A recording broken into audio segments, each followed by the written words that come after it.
Hello, cannedcream here, CC for short, and today, because no one asked for it, we're going to do another unscripted rambling episode.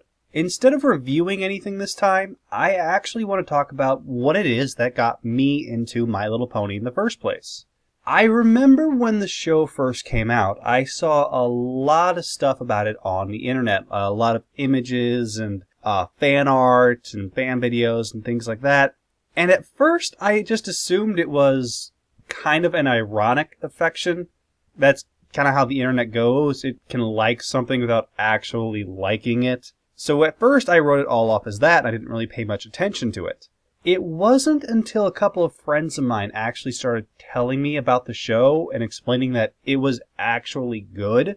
I was like, okay, yeah, I'll give this a watch. Why not? For me, cartoons have always been a big part of my life. I've watched them since I was a little kid. I continued watching them well into my adulthood, and I'm going to keep watching them way into the future. So it didn't bother me that it was a cartoon, and it definitely didn't bother me that it was a cartoon that was supposed to be for little girls. I don't care. I'll watch whatever. If it's a good show, I'll watch it.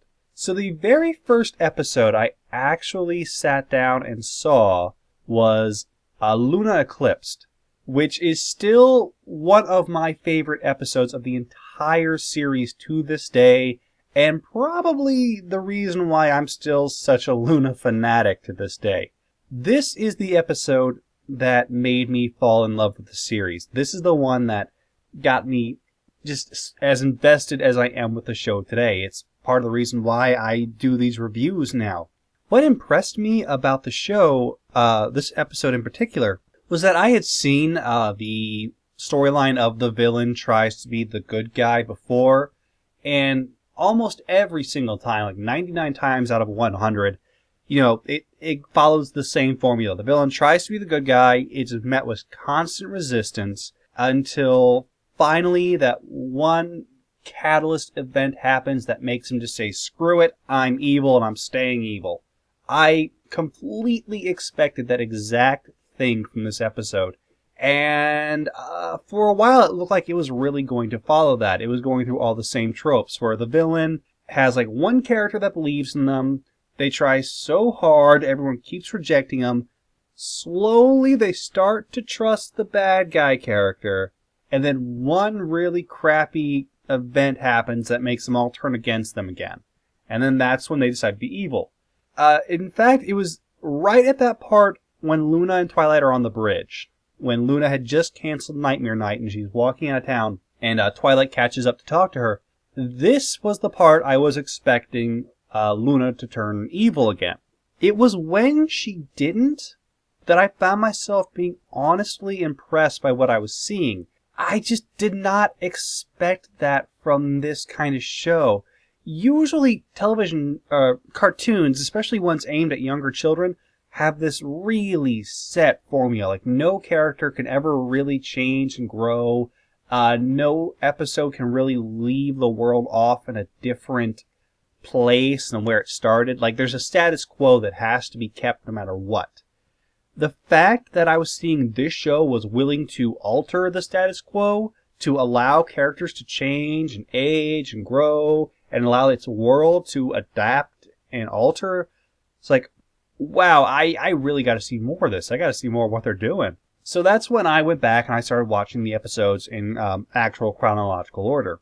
And it was well after season 3 had actually ended that I finished all of them. And, I mean, obviously I kind of fell in love with what I saw. Certain episodes were, of course, better than others. Certain episodes I enjoyed far more than others. Some of them actually are that very formulaic templates that a lot of cartoons follow, and if I had seen one of those first, I might not have given the show the same chance. I think I got really lucky with the episode I just happened to see. If it had been something like, I don't know, maybe like Bridal Gossip or Dragon Shy or one of the more straightforward episodes, I might not have been as enthusiastic about this cartoon as I am now. But I'd like to imagine I would have at least given it more of a chance. When I go into something new, I try to give it more than just one episode. I try to give it a couple episodes, because you never know, especially if you're jumping in halfway. whether or not you're seeing the best that show can give, or whether you just happen to be there on an off day, because every show, every cartoon, they all have that, at least that one episode, it's like, it's not up to quality.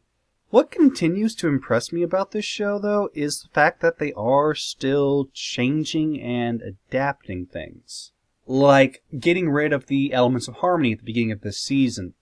I am keeping my fingers crossed so hard that those elements do not come back in some way, shape, or form at the very end. I am really hoping they are gone forever. Not because I have anything against them, just because I would have a lot of respect for the show if they actually took one of their major elements and let it go. It would just seem more realistic, I guess would be the word, despite the fact that we're talking about a cartoon filled with colorful pastel ponies.